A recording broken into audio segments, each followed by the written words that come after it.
Good morning बच्चों। Video में आपका बहुत बहुत स्वागत है। मैं हूं अनुपम चौहान। बच्चों, पिछले वीडियो में हम लोगों ने बात की थी पृथ्वी की परतों के बारे में, यानी कि पृथ्वी जैसी ऊपर से दिखती है, अंदर से कैसी होती है, उसकी बनावट कैसी होती है, उसमें अंदर क्या क्या परतें होती हैं। और आज के इस वीडियो में हम बात करेंगे वायुमंडल के बारे में, यानी कि पृथ्वी के चारों तरफ फैले हुए हवा के आवरण को क्या कहते हैं? वायुमंडल कहते हैं। वायुमंडल कैसा होता है, उसकी कितनी परतें होती हैं, इसके बारे में जानेंगे। वायुमंडल के बारे में जानने से पहले हमें कुछ और जानना होगा। आइए वो समझ लेते हैं। बच्चों, जैसा कि आप जानते हैं कि हमारे सौर परिवार में 8 ग्रह हैं और 8 ग्रहों में सिर्फ पृथ्वी ही एकमात्र ऐसा ग्रह है जिसको अनोखा ग्रह कहते हैं। अनोखा ग्रह किसी और को क्यों नहीं कहते, सिर्फ पृथ्वी को क्यों कहते हैं? क्योंकि उस पर जीवन है और जीवन होने के लिए कुछ उसमें परिस्थितियां हैं, इसीलिए तो उसको अनोखा ग्रह कहते हैं। ये परिस्थितियां किसी और ग्रह पर मौजूद नहीं हैं, सिर्फ पृथ्वी पर मौजूद हैं, इसीलिए इसे अनोखा ग्रह कहते हैं। बच्चों, किसी भी जगह पर जीवन की संभावना के लिए कुछ चीज़ों का होना बहुत ज़रूरी है, जैसे कि स्थलमंडल यानी कि ज़मीन, वायुमंडल यानी कि हवा और जलमंडल यानी कि पानी। पृथ्वी पर ये तीनों ही अच्छी मात्रा में मौजूद हैं। ये तीनों ही चीज़ें जीने के लिए या जीवन के लिए बहुत ज़रूरी हैं, और जिस जगह पर ये तीनों चीज़ें मौजूद होती हैं उसको कहते हैं जैवमंडल। जैवमंडल जहाँ पर भी होता है वहाँ होता है जीवन, इसीलिए पृथ्वी को अनोखा ग्रह कहा जाता है। ये जीवन किसी भी और ग्रह पर नहीं है, सिर्फ पृथ्वी पर है, और इसीलिए यहाँ पर एक नहीं, दो नहीं, बल्कि हजारों, लाखों, करोड़ों तरह की प्रजातियाँ पाई जाती हैं। इन तीनों मंडलों में से एक वायुमंडल के बारे में हम लोग इस वीडियो में बात करेंगे। बच्चों, जब हम सर उठा के ऊपर देखते हैं तो हमें क्या दिखता है? सिर्फ आसमान, और कुछ भी नहीं दिखता, जैसे कि सच में कुछ है ही नहीं। लेकिन क्या सच में ऐसा है? बिल्कुल नहीं। एक्चुअली हमारे सर और आसमान के बीच में गैसों की एक बहुत मोटी परत है, और वो परत पृथ्वी को चारों तरफ से घेरे हुए है, यानी कि पृथ्वी उस गैस के घेरे में बंद है। उस घेरे को ही असल में हम लोग वायुमंडल कहते हैं, और ये वायुमंडल गैसों का बना होता है। ये गैसें हमारी पृथ्वी पर सुरक्षा कवच का काम करती हैं। अब आप सोचेंगे कि वायुमंडल जैसी इतनी मोटी परत आखिर पृथ्वी के चारों ओर टिकी कैसे है? तो उसका जवाब है गुरुत्वाकर्षण शक्ति।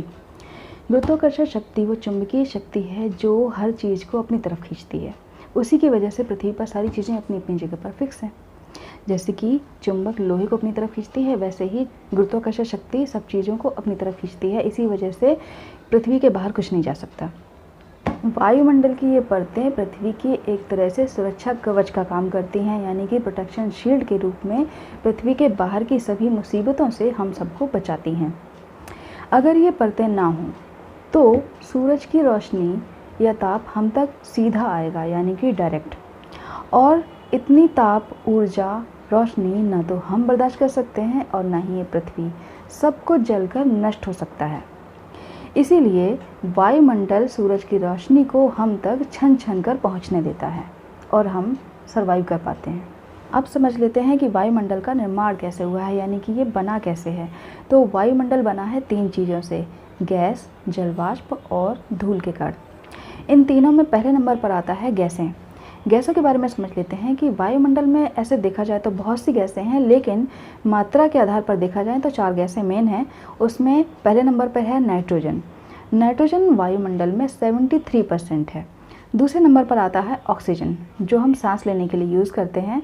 उसकी मात्रा है वायुमंडल में 21%। तीसरे नंबर पर आती है आर्गन गैस, जो कि एक अक्रिय गैस है। उसका परसेंट है वायुमंडल में 0.93%। चौथे नंबर पर आती है लास्ट में CO2, यानी कि कार्बन डाइऑक्साइड गैस। इसकी मात्रा वायुमंडल में है 0.03%। क्योंकि कार्बन डाइऑक्साइड सबसे भारी होती है, इसीलिए पृथ्वी की सबसे निचली सतह में पाई जाती है। कार्बन डाइऑक्साइड यानी कि CO2 सूरज की रोशनी को अवशोषित करने के लिए जानी जाती है, और इसीलिए पृथ्वी पर हो रही ग्लोबल वार्मिंग के लिए सिर्फ CO2 को जिम्मेदार माना जाता है। वायुमंडल का दूसरा घटक है जलवाष्प। वाष्पोत्सर्जन के समय पृथ्वी पर मौजूद सभी वनस्पतियों से जलवाष्प रिलीज होती है, और वो सारी जलवाष्प धीरे धीरे करके वायुमंडल में इकट्ठी होती रहती है। वायुमंडल का तीसरा घटक है धूल के कण। धूल के कण हवा, आंधी या फिर चट्टानों के टूटने से वायुमंडल में बिखरे रहते हैं। ये हमको सूरज की रोशनी में दिखते हैं। धूल के कणों का फ़ायदा ये है कि सूरज की रोशनी इनसे परावर्तित होकर इधर उधर बिखरी रहती है।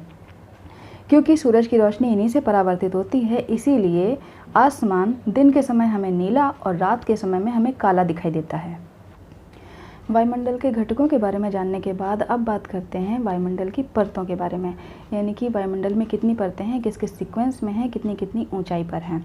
तो इसमें सबसे पहले नाम आता है, जो कि पृथ्वी के सबसे करीब है, उसका नाम है क्षोभ मंडल। क्षोभ मंडल है 0 से 18 किलोमीटर तक। उसके बाद नंबर आता है समताप मंडल का। समताप मंडल है 18 से 50 किलोमीटर तक। समताप मंडल के बाद जो मंडल है उसका नाम है मध्य मंडल, और मध्य मंडल है 50 से 80 किलोमीटर तक। उसके बाद आता है तापमंडल। तापमंडल है 80 से 640 किलोमीटर ऊंचाई तक। तापमंडल के बाद नंबर आता है बाह्य मंडल का। बाह्य मंडल है 640 से 1000 किलोमीटर तक। बाह्य मंडल के बाद सबसे लास्ट आता है चुंबकीय मंडल, जो कि है 1000 किलोमीटर से ऊपर। बच्चों, इन सभी परतों को डिटेल में समझने के लिए इनको हम नेक्स्ट वीडियो में कंटिन्यू करेंगे, क्योंकि इसमें अगर करते हैं तो ये वीडियो बहुत लेंथी हो जाएगा और आप थक जाएंगे। इसीलिए आज के लिए इतना ही। आप इनको समझिए, पढ़िए, याद करिए, और अगर कोई आपका सवाल हो तो कमेंट बॉक्स में ज़रूर पूछिएगा। वीडियो अच्छा लगे तो लाइक एंड शेयर कीजिएगा। इसी तरह के और एजुकेशनल वीडियोज़ देखने के लिए subscribe my channel learn and shine with Anupam. Thank you so much.